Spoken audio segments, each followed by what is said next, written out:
लगता कि पावन सावन अब आई गए, सब केहू गेरुआ रंग में रंगाई गए। लगता कि पावन सावन अब आई गए, सब केहू गेरुआ रंग में रंगाई गए।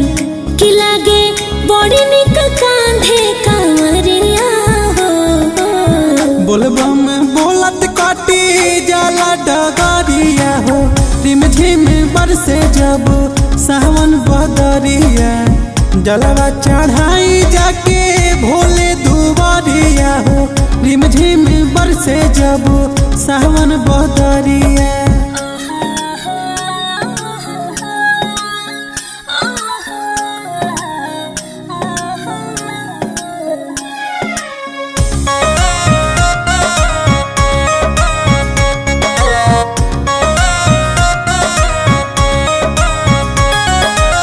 चढ़ते सावनवा मनवा बम बम बोले, दर्शन ला व्याकुल बना जरिया।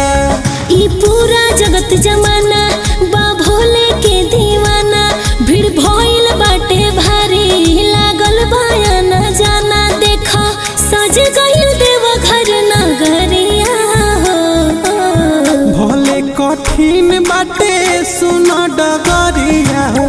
जलवा चढ़ाई जाके भोले दुआरिया, बोलबम बोलत काटी जाला डगरिया हो।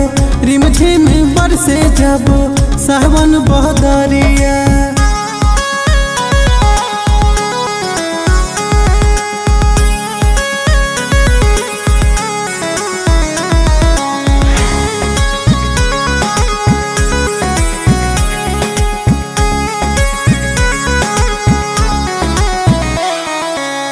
केहू पिए भांग केहू पियता गांजा, सभे रमाइल बाटे नशाने। पर करे ले नैया सबके हवे खेवैया, जेकरा संगे बाड़ी आज सती गौरा मैया। जेकर नाम हटे शंभु जटा धरिया हो, सिरवा नहवाई सभे जल नरे नरिया हो।